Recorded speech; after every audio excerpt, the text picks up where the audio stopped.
যে দুনিয়াতে যে ব্যক্তি শয়তান মানুষ শয়তান, তার সাথে জিন শয়তানের যোগাযোগ থাকে।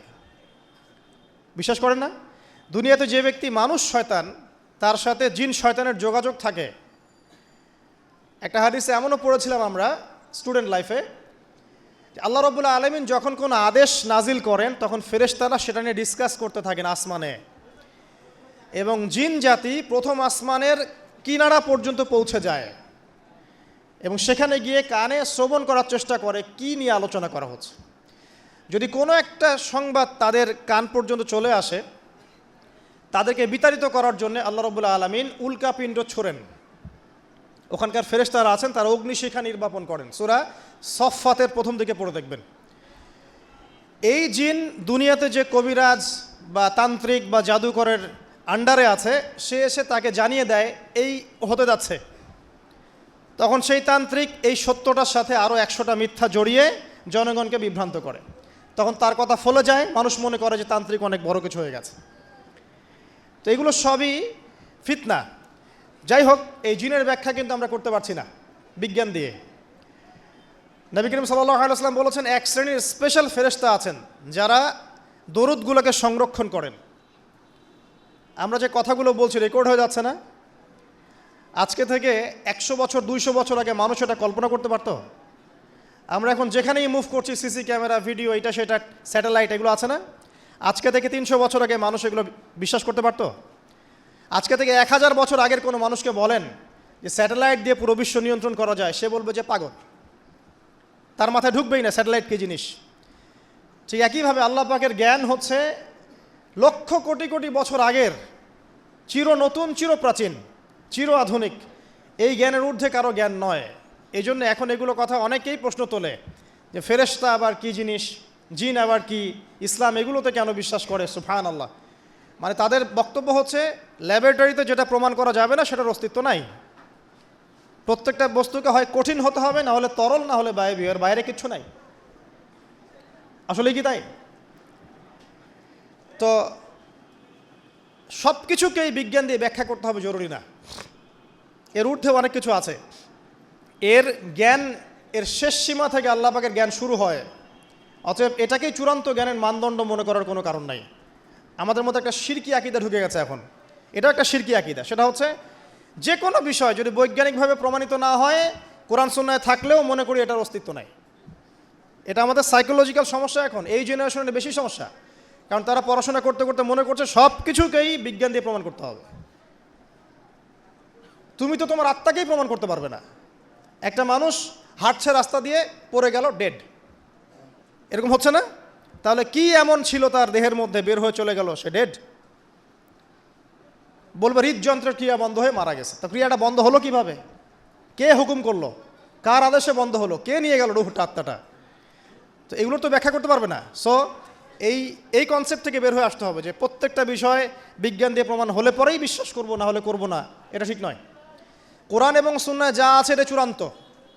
এর বাইরে যা আছে এটা যদি কোরআন সুন্নাহর সাথে মিলে যায় আমরা গ্রহণ করব, কোনো সমস্যা নাই।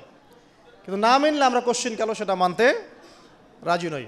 আসুন, নবী করিম সাল্লাল্লাহু আলাইহি ওয়াসাল্লাম বলেছেন, এক শ্রেণীর স্পেশাল ফেরেশতা আছেন, মালায়েকা, নূরের তৈরি, আলোর তৈরি, আলো দিয়ে তৈরি, নূর দিয়ে তৈরি, যারা নিঃসন্দেহে আলোর বেগের চেয়ে বেশি বেগে ভ্রমণ করতে পারেন, নিঃসন্দেহে। আচ্ছা, তো তারা স্পেশালি এই দরুদগুলোকে সংগ্রহ করেন, দরুদ এবং সালাম এটাকে সংগ্রহ করেন, করে নবী সাল্লাল্লাহু আলাইহি ওয়াসাল্লাম পর্যন্ত পৌঁছে দেন। এরপর আল্লাহ রাব্বুল আলামিন, আল্লাহ সুবহানাহু ওয়া তাআলার ইচ্ছায় নবী করিম সাল্লাল্লাহু আলাইহি ওয়াসাল্লাম এর জবাব দিয়ে থাকেন। একটু চিন্তা করেন যে আপনি মনে করেন আল্লাহ রাসূল সাল্লাল্লাহু আলাইহি ওয়াসাল্লামের দরজায় দাঁড়িয়ে আছেন, কথার কথা মনে করেন যে তিনি জীবিত আছেন, কথার কথা।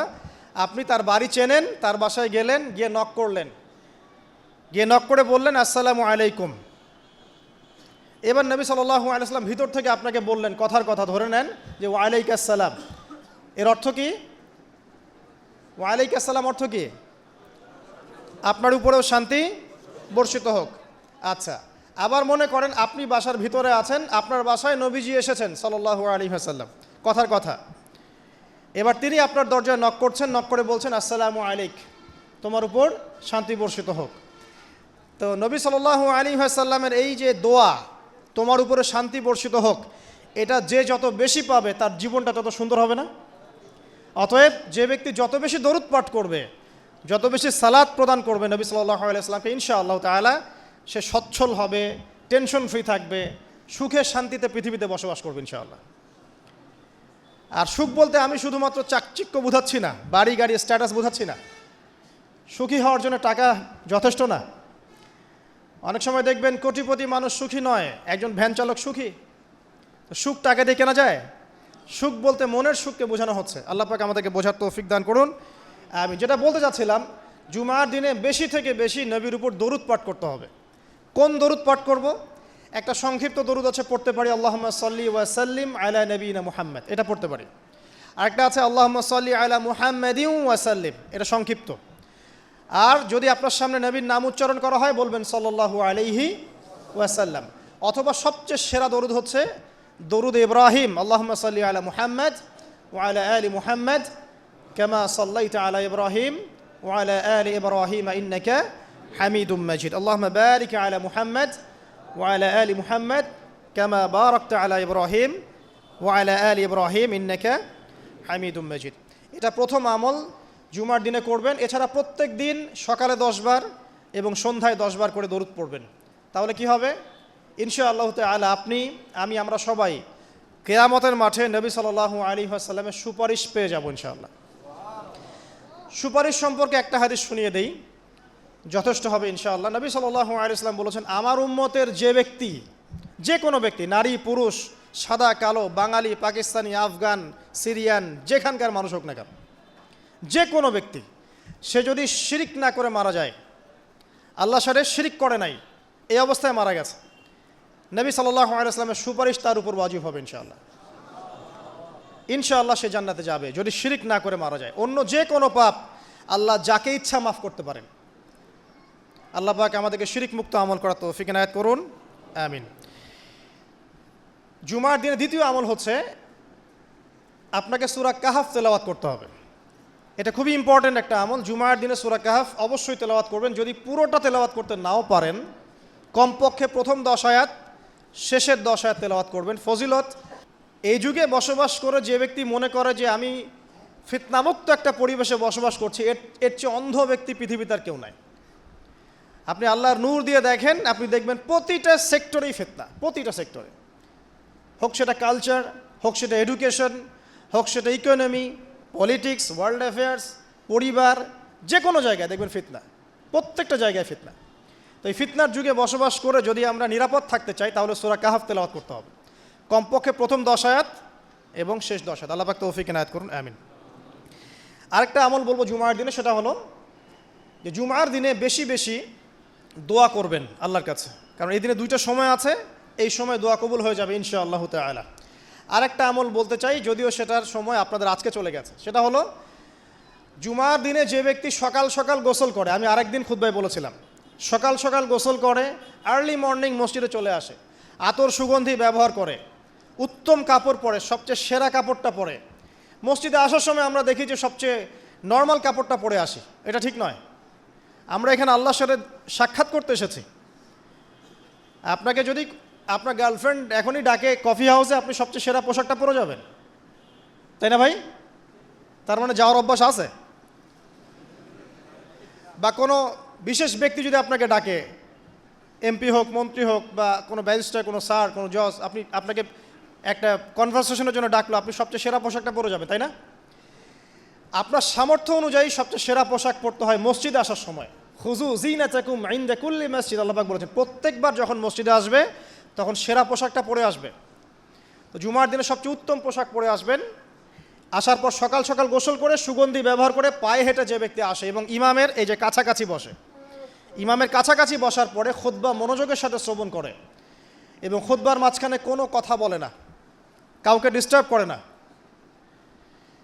এরপর ইমামের সাথে নামাজ আদায় করে, এই ব্যক্তির আমল নামায় যে নেকি লেখা হবে, নবীজি বলছেন সে যে প্রত্যেক পদক্ষেপ ফেলে এখানে এসেছে, তার বিনিময়ে, একটা পদক্ষেপের বিনিময়ে 1 বছরের নফল রোজা আর 1 বছরের নফল তাহাজ্জুদের নেকি তার আমল নামায় লিখে দেওয়া হবে ইনশাআল্লাহ। তো এই কাজগুলো আমরা জুমার দিন খুব সহজেই করতে পারি। আল্লাহ পাক আমাদের জুমাকে মূল্যায়ন করার তৌফিক দান করুন। আর দেখবেন আমরা জুমাটাকে উপলব্ধি করি কিভাবে, এনজয় করি কিভাবে। এই দিনে বিয়ের অনুষ্ঠান, এই দিনে পার্টি, এই দিনে ডিজে, এই দিনে অমুক, এই দিনে সাউন্ড বক্স বাজতেছে, এই দিনে পিকনিক, এই দিনে বনভোজন। জুমার দিনের ফজিলতটা যে অনেক বেশি, এটা শয়তান আপনাকে দুনিয়ার চাকচিক্য দিয়ে ভুলিয়ে দিয়েছে। দুনিয়ার চাকচিক্য দিয়ে শয়তান আপনাকে জুমার ফজিলতটা ভুলিয়ে দিয়েছে। মনে রাখবেন, যত কাজ জুমার দিনের বাইরে। জুমার দিনটা হচ্ছে আমাদের সংস্কৃতি, ইবাদত করার সংস্কৃতি। একটা কথা মনে পড়লো, বলে ফেলি, যে একটা বিষয় মাথায় ঘুরপাক খেত সবসময় ছোটোবেলা থেকে, যে আল্লাহ পাক ইসলাম কেন নাজিল করলেন, মানে ইসলাম আমাদেরকে দিয়েছেন কেন আল্লাহ রাব্বুল আলামিন। আমরা জানি এটা কমপ্লিট কোড অফ লাইফ, সব বিষয়ের সমাধান আছে, এভরিথিং ইজ অল রাইট, কিন্তু একটা মনের শান্তি পাওয়ার মতো উত্তর পাচ্ছিলাম না। উত্তরটা আমরা এই বয়সে এসে বুঝতে পারছি, সেটা হচ্ছে আল্লাহ পাক আমাদেরকে দিন ইসলাম দিয়েছেন কি জন্য জানেন? যাতে আমরা জীবনটাকে উপভোগ করতে পারি। জানেন, যাতে করে আমরা জীবনটাকে উপভোগ করতে পারি এবং জীবনটা উপভোগ করে পরকালেও জান্নাত পেতে পারি। এখানকার প্রত্যেকটা হেদায়েত যেটা আল্লাহ দিয়েছেন ইসলামে, প্রত্যেকটা উপভোগ্য। দেখবেন, আপনি ইসলামী পরিবার গড়েন, পরিবারটা আপনার সুকুন শান্তির জায়গা হবে। ইসলামী সমাজ গড়েন, সমাজটা শান্তির হবে। ইসলামী অর্থনীতি মেনে চলেন, দেখবেন আপনি ইকোনমিক লাইফে ভালো আছেন। ইসলামিক পোশাক পরেন, আপনি হ্যান্ডসাম থাকবেন। নবীর মতো ঘুমান, আপনার শরীর ভালো থাকবে। তার মতো খান, শরীর ভালো থাকবে। প্রতিটা বিষয় দেখবেন লাইফকে এনজয় করার জন্য দেওয়া হয়েছে। ইসলামের বাইরে গেলেই এমন কিছু আমাদের মধ্যে ঢুকে যাবে যেটা আমাদের দুনিয়াও ক্ষতি করবে, পরকালকেও নষ্ট করবে। আল্লাহ পাক আমাদের হেফাজত করুন, আমিন।